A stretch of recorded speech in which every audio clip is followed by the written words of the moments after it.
With the completion of my Undead Army for one-page rules regiments / Tomb Kings of Khemri for Warhammer the Old World, I am very square base pilled, or as the homie Spooky calls it, jank and flank. Besides, I really enjoy making and showcasing inexpensive ways to play full army games.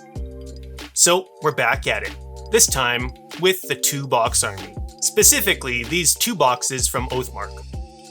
Between talking with Durs, aka Durs and Miniatures on Instagram, about our love for 6th edition Warhammer Fantasy Wood Elves, and seeing the absolutely awesome Oldhammer Wood Elf force put together by the homie Dylan, or Void Halation, I am all in on the angry, forest-dwelling elves. So let's build an army to make childhood Calf happy.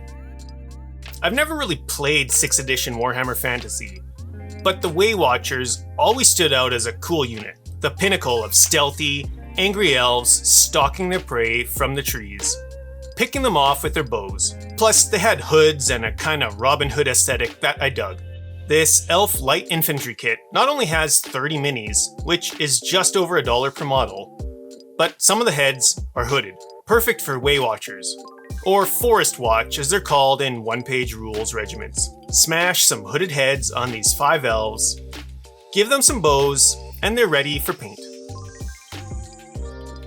These kits come with the thin Renedra bases, which are totally fine in my book, but something to consider if you want taller GW-style bases. After looking through the 6th edition Wood Elves Army book, I settled on painting this army in a vibrant autumn kind of theme.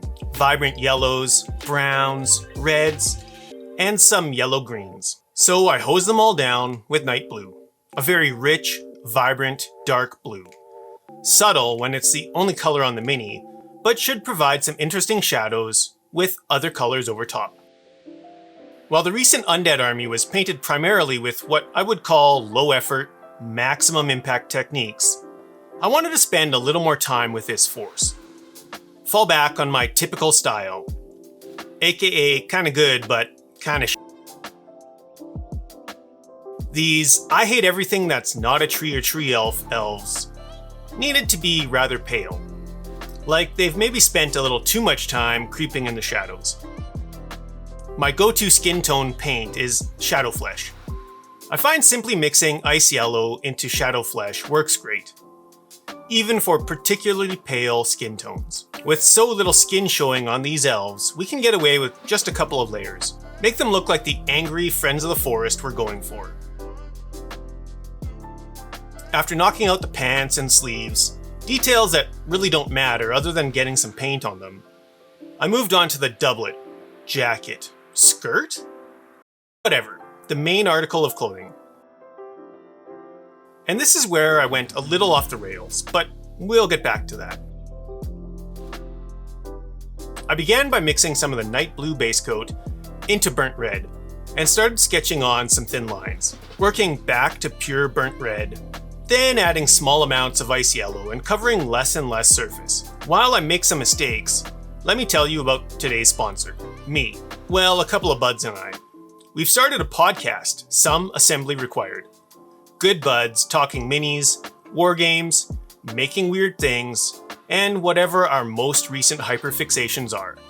If that sounds like fun to you, I've linked it in the description. Anyways, back to these angry elves. I knew I wanted the cloak/capes to be green, but maybe a bit of a rusty yellow in the highlights. Dark green was a weapon of choice here. As I've said in many of these videos, I'm not ever particularly concerned with getting complete, opaque layers. Mostly using thin lines and slashes, even in the early layers.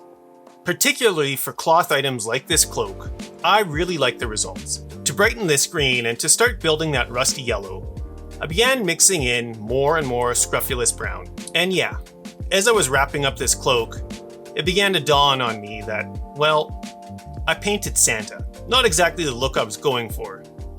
No big deal, just slop some of the night blue back over it and start again. I could have easily cut this part out, but for me, these little vids are about documenting the process, and sometimes, maybe oftentimes, mistakes are part of that process. Besides, screwing up is kind of the best part. It's where the most learning takes place and ultimately where the magic happens.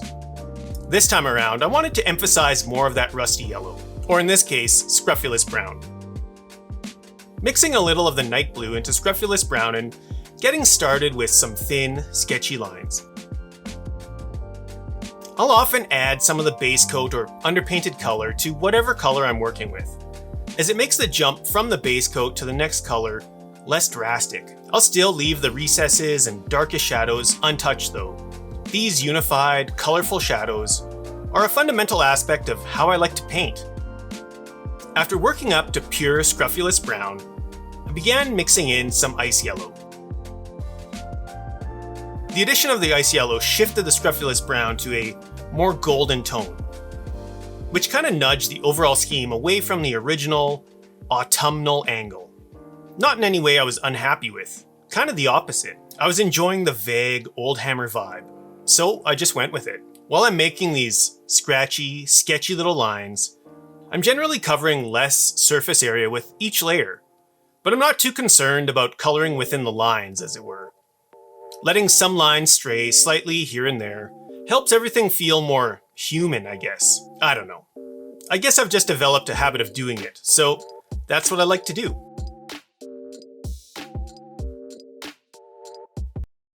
The leather, like the gloves and boots, started with a mix of night blue and earth brown. After a layer of straight earth brown, I mixed in more and more of the scrofulous brown over a couple of progressive layers, covering less surface each time. This helped add some warmth to the leather, while also giving it a similar rusty yellow vibe in the highlights.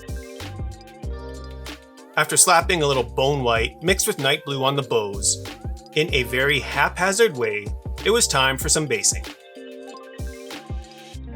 With these dudes looking a little less autumn, I decided to add some more lively foliage on the bases.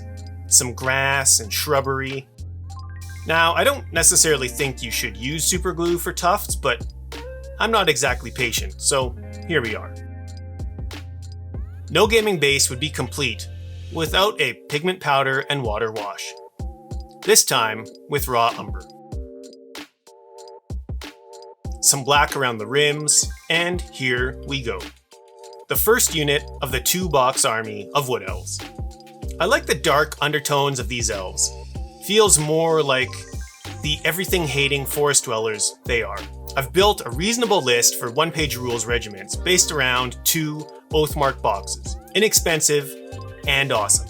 And I'm really looking forward to building out and showcasing the rest of it. It is jank and flank though, so expect some unit fillers. It's just part of the package. Anyways, most importantly, thank you for watching. You are awesome.